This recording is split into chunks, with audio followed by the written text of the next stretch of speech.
So I'm going to demonstrate how to do our fruit turnovers. I have already made the crust. You've already seen that video. So the pastry is ready to go, the pastry dough, and it's ready to go. I have divided it into 4 even pieces. I cut it in half. I even used just a simple tool. You don't have to use a sharp knife. You can use your leveler, that's fine, the metal spatula. I cut it in half, and then I cut each one of those in half. So here's one, and here's another one. This one I need to cut in half again. And I just formed a ball, and I rolled it out. It's not a perfect circle, but that's all right. So then, after I have that, I'm gonna have my filling. So I wanna show you what to do with the filling. So I took blueberries because we have a lot of blueberries in the freezer, and it's 2 cups. They're still good and cold. And I'm using coconut sugar because I'm trying to avoid regular sugar. It's a little less processed, so, but that's why it's brown. So it's a 1/2 cup, and you can go up to 2/3 of a cup if you want. I'm just using 1/2 cup.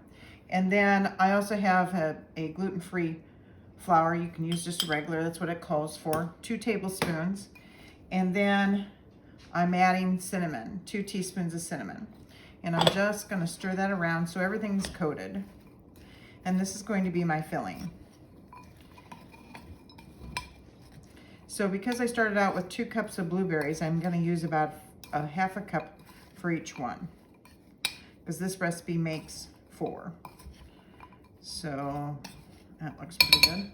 I'm gonna take my 1/2 cup dry measuring cup, and I'm gonna scoop it. I'm gonna put it closer to the one side of this. I don't wanna put it in the direct center because I'm gonna fold this over. So I'm gonna fold over my dough over on top of there, and then I'm going to pinch it. And I gotta make sure my blueberries stay in there. I'm gonna pinch all the way around there and seal your sides. You don't want anything to eke out if you can help it.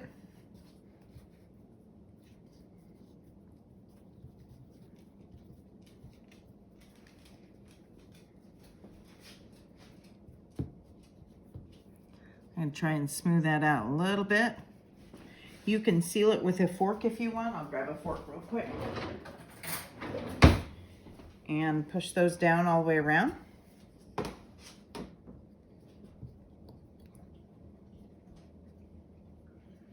And I lined my jelly roll pan with foil because when this fruit juice, if it comes out of there with that sugar, it's gonna be deadly to get out. Now the last thing I'm gonna do, I do have a little hole right there so that steam would escape, but I'm going to just make a little vent on the top so the steam can escape out the top, because it'll form a little bit. I think I'll do a couple. And then I'm gonna make that 3 more times.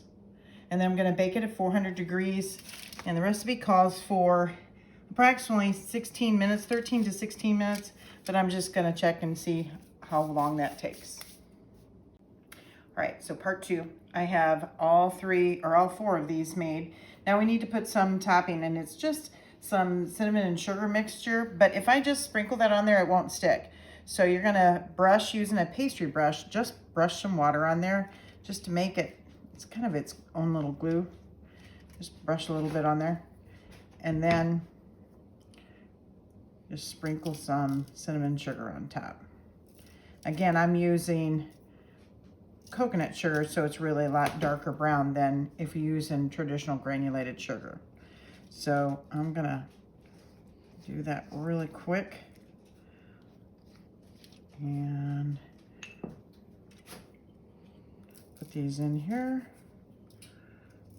and then I'm gonna put them in the oven. Remember, put it in the middle rack so that it's even from front to back, right to left, up to down.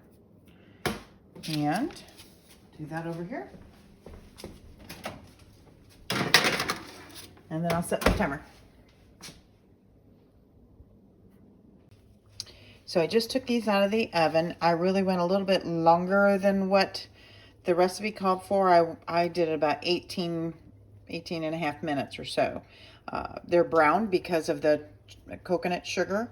If you use a lighter sugar, like regular granulated sugar, it'll be a lot lighter in color and just show cinnamon. But you can see that you can see the blueberries starting to stick through. So I think these are going to be a great dessert.